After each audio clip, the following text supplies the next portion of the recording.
Amigos de Polizón y Náufrago, ya llegamos de nuevo con un nuevo audio en el que proseguimos esta andadura nuestra en torno al libro Introducción a la Filosofía de Julián Marías. Hoy vamos a abordar el capítulo 4 titulado El método. Ya adelantamos en su momento que no se trata de que Marías haga una exposición pormenorizada de una filosofía, de un sistema filosófico, o en este caso de un método filosófico, sino que va a tratar de exponer los requisitos para construir una filosofía. Lo que pasa es que al hacer esa exposición realmente ya está comenzando a construir esa filosofía que nos ayude a entender la realidad. Así que sin más preámbulos, arrancamos.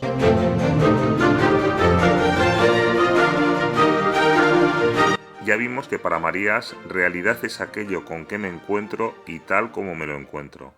Existen diversos modos de encuentro con la realidad, desde la presencia física hasta la privación, pasando por la intuición, la conceptualización o la mera mención.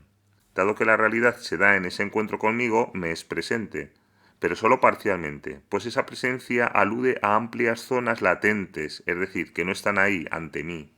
Pongo un ejemplo simple de mi propia cosecha. Si yo veo a un amigo que se me aproxima, tengo presente su rostro y su zona frontal, pero queda latente, oculta su espalda. El hecho es que para hacer patente la realidad precisamos ejercer cierta presión sobre ella, desvelarla. ¿Y por qué hemos de querer hacerla patente? Pues para saber a qué atenernos respecto a ella, para poder vivir. Por eso dice Marías que la verdad consiste formalmente en la patencia de la realidad. Y ese poner de manifiesto, ese hacer patente la realidad, es una exigencia de nuestra propia vida que precisa orientación. Hago un pequeño paréntesis para ayudar a comprender lo explicado hasta aquí. Si yo voy con un niño y nos encontramos ante un gramófono, lo más probable es que me pregunte qué es eso, en qué consiste. Se trata de un artilugio que todavía no sabe ubicar en su mundo, en su vida. ¿Sirve para jugar? ¿Es peligroso? ¿Se puede romper? ¿Produce alguna cosa apetecible? A su entendimiento se le oculta su carácter, su sentido. Es decir, ve el artilugio, pero está latente lo más importante de todo, su para qué. Cuando descubra o le descubramos qué es un gramófono y cómo produce música, lo que estaba oculto se le hará presente y entonces conocerá su verdad. Bueno, continuamos. Para hacer patente la realidad necesitamos una vía de acceso a la misma. A ese camino los griegos lo llamaban método. Método es camino. Pero para hacer patente una realidad hay que dejarla ser lo que es. Medio en broma, medio en serio, podemos decir que no podemos ver las ideas de un hombre abriéndole la cabeza con un hacha. Por cierto, en El Señor de los Anillos, en El Retorno del Rey, Gandalf, en un momento determinado, dice una frase muy sabia. Dice, aquel que quiebra algo para averiguar qué es, ha abandonado el camino de la sabiduría. Lo ha abandonado, podemos decir, porque no lo deja ser. No hay sabiduría en la destrucción. No podemos conocer lo que rompemos, podemos decir, ¿no? Hay que dejarlo ser lo que es. Pero volvamos al libro de Marías, que yo rápidamente me echo a volar. El filósofo español recuerda cómo Platón y Aristóteles, ante el asombro que despierta la realidad, propusieron abandonar la acción y salir de entre las cosas para dejar que éstas sean lo que verdaderamente son. ¿Cómo hacer esto? Pues mediante la teoría o contemplación. Pues eso es lo que significa la palabra griega teoría, contemplación. La limitación a su enfoque vino de que atendieron únicamente a los elementos invariables, digamos que idealizaron la realidad. Hasta cierto punto es comprensible esta actitud, pues su método de conocimiento se basaba en definiciones, y éstas atienden precisamente a los elementos invariables. Lo que pasa es que llegaban a confundir ese esquema, esa definición, con la propia realidad. La razón vital se va a proponer superar esto, haciendo que la verdad ya no sea una dúplica o copia de la realidad, sino aquello que la realidad misma necesita para ser efectivamente lo que es, y que siendo lo más suyo, pende de un hacer del hombre, quien a su vez, para tener una vida auténtica, para ser quien está llamado a ser, precisa también esa verdad. Es decir, la verdad funciona como la forma de autenticidad de la vida humana. Dejamos de momento estas frases un poco crípticas en el aire, confiando en que a poco se irá viendo su verdadero sentido. Cuando hablamos, cuando decimos algo, la mayor parte de lo dicho no se da de forma expresa, sino que va implícito en el contexto, en la circunstancia. Son los sobreentendidos que toda comunicación tiene. Si yo, por ejemplo, digo, arréglate rápido o llegaremos tarde, queda sobreentendida mucha información no enunciada. Por ejemplo, que vas desarreglado o con una ropa inconveniente para un determinado lugar, que en ese lugar lo apropiado es llevar tal o cual prenda o tipo de prenda, que vamos a un determinado sitio, el cual ambos conocemos, que hay una hora establecida para llegar al mismo, que no estamos donde queremos o debemos estar, etcétera, etcétera, etcétera. Pero esto mismo sucede con los conceptos que adquieren significación en una determinada circunstancia vital. ¿Significa esto que un concepto es inválido fuera de esa concreta circunstancia, que no tiene sentido más que en esa particularmente y por tanto es poco menos que incomunicable? Pues a esto María responde con un no, pues apela a la posibilidad de lo que él llama la comunicabilidad de las circunstancias. ¿Y en qué consiste esa comunicabilidad de las circunstancias? Básicamente en el reconocimiento de que mi mundo, mi percepción vital de la realidad, no se apoya en la nada ni en un mundo exclusivo para mí e inaccesible para el resto, sino en un mundo autónomo compartido por mí, por ti y por muchos otros. Si circunstancia es lo que me circunda, lo que encuentro en torno mío, parte de esa circunstancia, de esa realidad con la cual estoy, es compartida por otros. De modo que es comunicable. Habitamos en un mismo mundo, empleando aquí la palabra mundo ya no como mi mundo particular, vital, sino un universo desde el punto de vista de la realidad.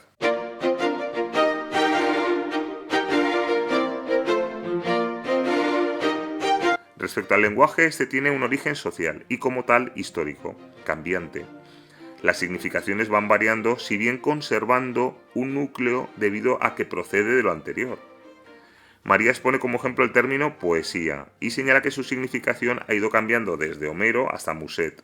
Por ello, para entender qué quiere decir la voz poesía, necesitamos saber cuándo, dónde y por quién es pronunciada, es decir, situarla en su circunstancia concreta.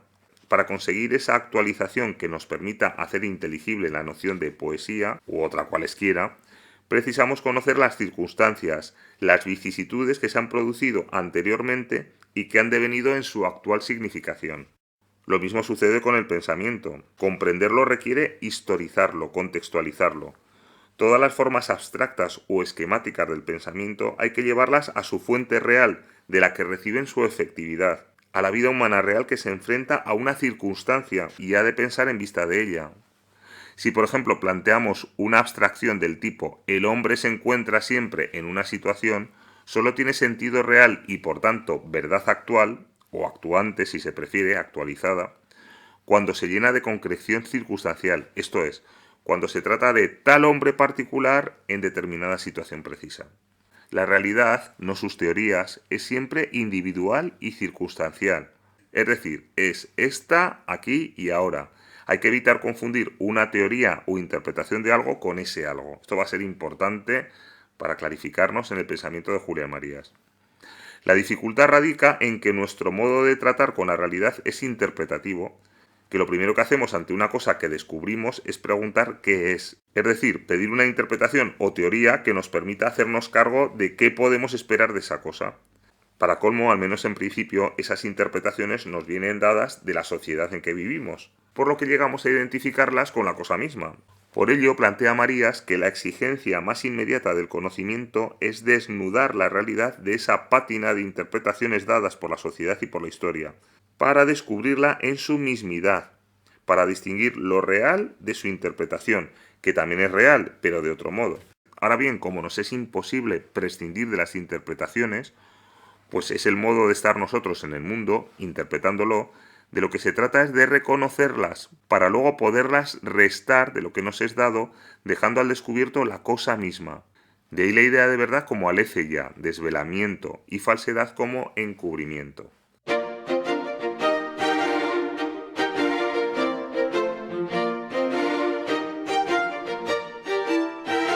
Hago un pequeño alto aquí para aportar una reflexión personal, y es que a mi modo de entender, tal y como lo expone Marías, hasta cierto punto lo único que puedo conocer con cierta precisión son las interpretaciones que recubren una cosa, y no la cosa misma, puesto que el contacto con la realidad se hace necesariamente de forma interpretativa. Desde el momento en que enuncio algo a propósito de una cosa, ese enunciado ya es interpretativo. En el fondo de la cosa, lo que conozco es la cosa para mí, no la cosa en sí misma, podríamos decir. Continúo con Marías.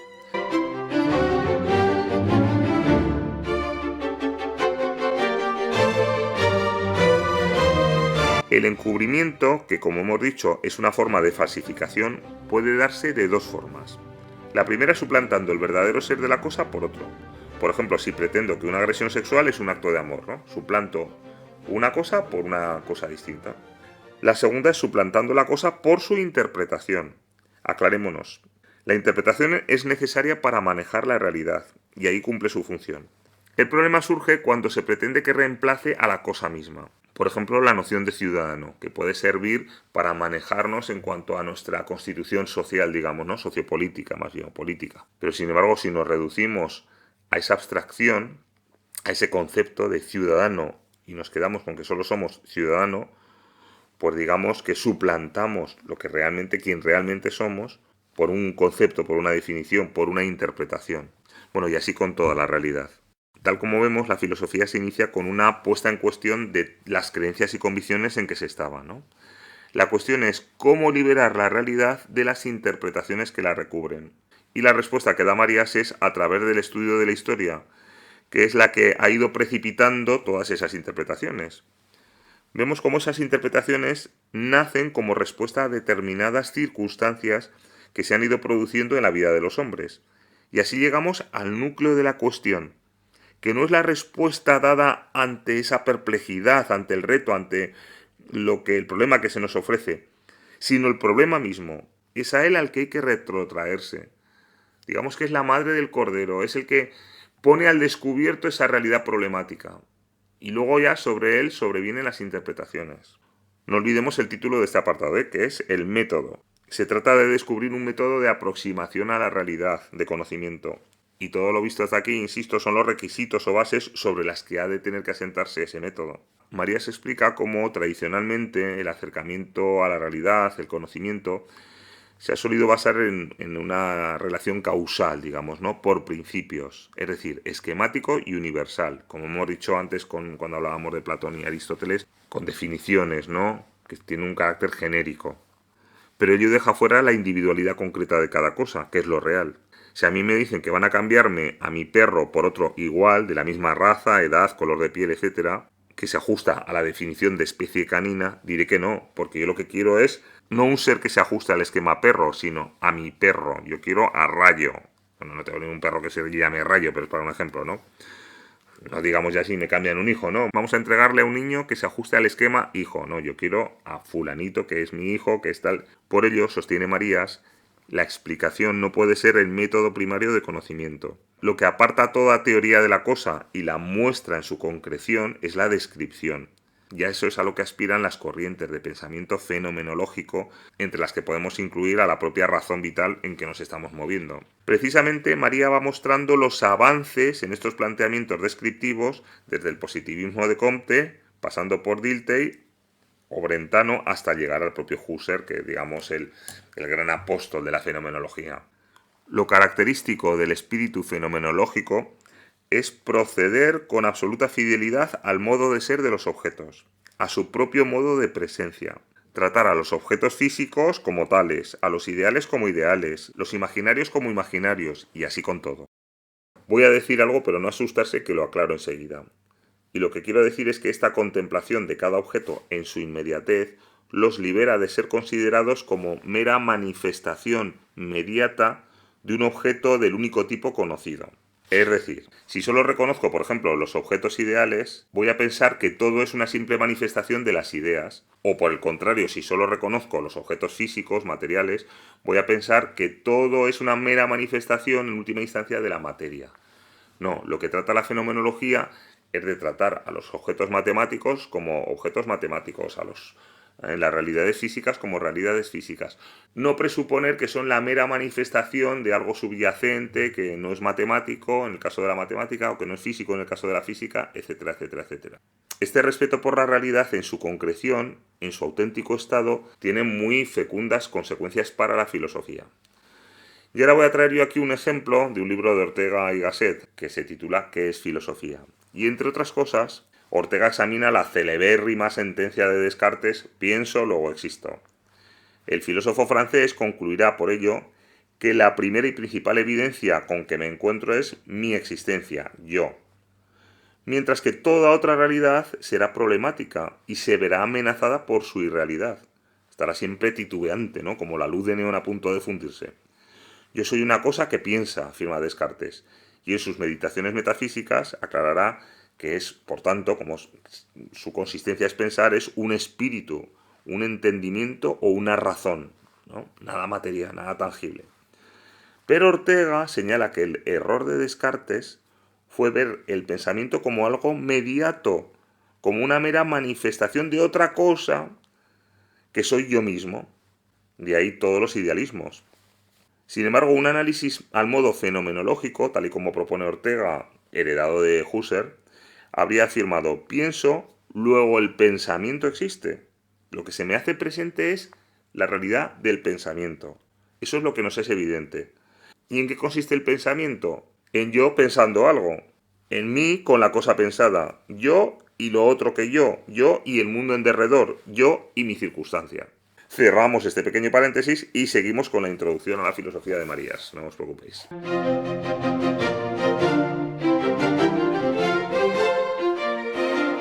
Nuestro autor hace una ágil exposición del método fenomenológico de Husserl, haciéndose eco de la crítica que Ortega hiciera en su momento a una de sus prácticas.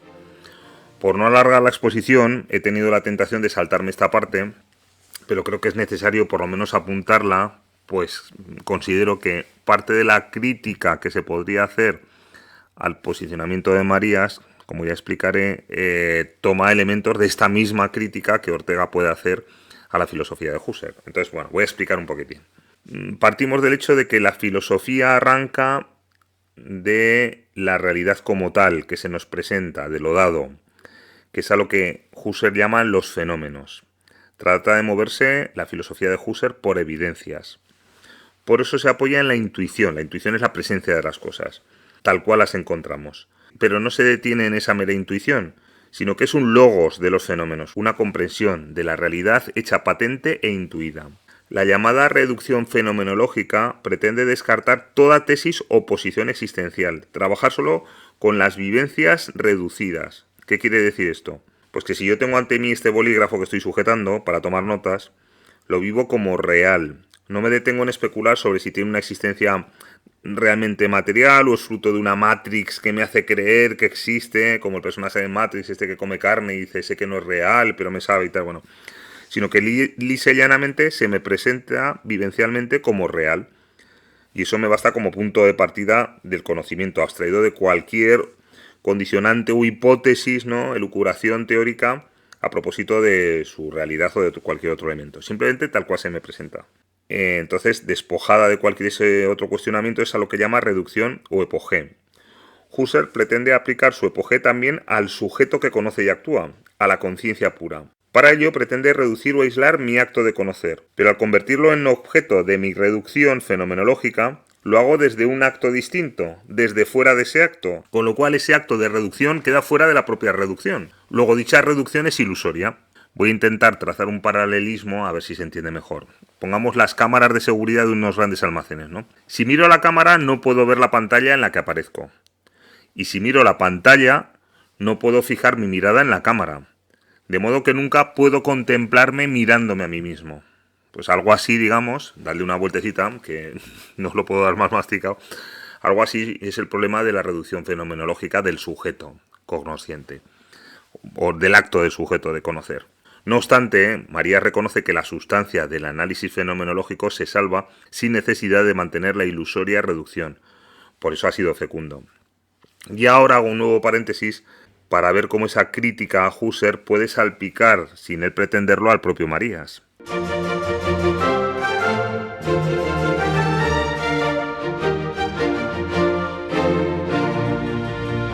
Dice Marías que para descubrir la realidad en su mismidad hemos de despojarla mediante la historia de su pátina interpretativa, para hacerla patente, para dejarla manifestarse tal cual es, y su forma primaria de aprehensión es puramente descriptiva. Para entendernos, al contemplar una realidad tengo que ver qué interpretaciones sobre esa realidad se han dado a lo largo de la historia, descubrir que son meras interpretaciones, y una vez restadas esas interpretaciones, contemplar, describir esa realidad, ¿no? Tal cual se nos presenta.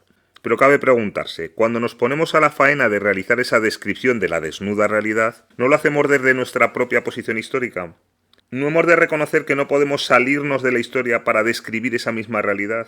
Es decir, ¿no estamos derramando sobre ella nuestras propias interpretaciones adheridas al idioma, a la jerarquía de importancias, etcétera, etcétera, etcétera, originarias de nuestra propia posición histórica? Ya decía Ortega que todo ver es un mirar. Es decir, todo ver no se limita a ver, sino que tiene un carácter interpretativo. Cerramos este paréntesis para continuar con la exposición de Marías en torno a la fenomenología.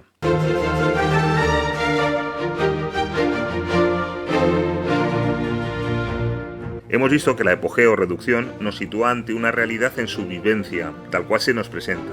Pues bien, a la intuición, sea esta real o imaginaria, se presentan multitud de notas ligadas entre sí por conexiones de distinto tipo. Y desde ellas se produce un segundo paso que es la reducción eidética, elevándose a las esencias de las vivencias intuidas. No nos extenderemos en este punto, simplemente señalar que Marías ve problemático identificar estas notas con las esencias. En todo caso, el análisis de la fenomenología daría para una serie larga de audios más y no me voy a poner en esta faena ahora mismo, ¿no? Bastante tela queda por cortar. Hemos señalado lo problemático que resulta compatibilizar nuestro acercamiento a la realidad, que se hace necesariamente de una manera interpretativa desde nuestra posición histórica, con la pretensión de despojarla de la pátina interpretativa que la historia ha ido derramando sobre ella. Marías es consciente de esto en el fondo, y aborda la cuestión en la parte final del presente capítulo. Para ello distingue tres funciones de la historia. La primera función de la historia es ser el ámbito en el cual se desenvuelve mi vida y desde el cual me aproximo a la realidad. Mi interpretación de la realidad es histórica. Por ejemplo, no ve de igual modo un animal, un pueblo cazador, que uno ganadero, que uno urbano. La segunda función de la historia es liberarnos del absolutismo del pensamiento, que es la tendencia humana a interpretar las cosas de forma unívoca, como si solo hubiera una manera de verlas y de entenderlas, y además de manera invariable, ¿no? Siempre desde mi posición es un absoluto. El conocimiento de la historia nos ayuda a descubrir que ha habido múltiples formas de interpretar la realidad. La historia nos permite transmigrar a esas interpretaciones desde su circunstancia. Eso sí, hay que situarse en los zapatos de la persona que ha visto la realidad de esa determinada manera. Y aquí Marías reconoce que existe el peligro que he señalado yo, de que al tratar de liberar la realidad de sus interpretaciones históricas, el pensamiento tienda a suprimirlas, creyendo dejar así sola a la realidad misma, que es lo que en el fondo yo creo que había dado a entender antes. Por eso yo lo señalaba como un problema. Solo que reconoce María que al intentar hacerlo, es decir, desnudar la realidad de cualquier interpretación, lo que consigue es volatilizar la propia realidad, no quedando nada. Y es en este punto en el que surge la tercera función de la historia, que consiste en reconocer que ninguna de sus interpretaciones agota la realidad, pero que todas ellas la constituyen. Nuestra mirada sobre la realidad se enriquece adoptando las diversas perspectivas que se han ido adoptando a lo largo de los tiempos. Dice Marías literalmente: para ello es menester que esas interpretaciones sean justificadas, lo cual significa que surjan de una actitud intelectual auténtica, o dicho con otras palabras, que surjan como una necesidad de cada una de las vicisitudes del drama humano. Solo entendemos esas interpretaciones cuando las vemos hacerse, y más todavía, tener que hacerse. Y a esta forma superior de justificación intelectual es a lo que llamamos dar razón de algo. Bueno amigos, ya veis que el capítulo de hoy ha sido bastante más extenso, el del método, pero lo requería y continuaremos poco a poco con esta andadura, transitando las interesantes y hermosas tierras de la Introducción a la Filosofía, obra de Julián Marías, publicada en 1947. Espero que tengáis paciencia y que me acompañéis. Un cordial saludo y hasta la próxima, polizones.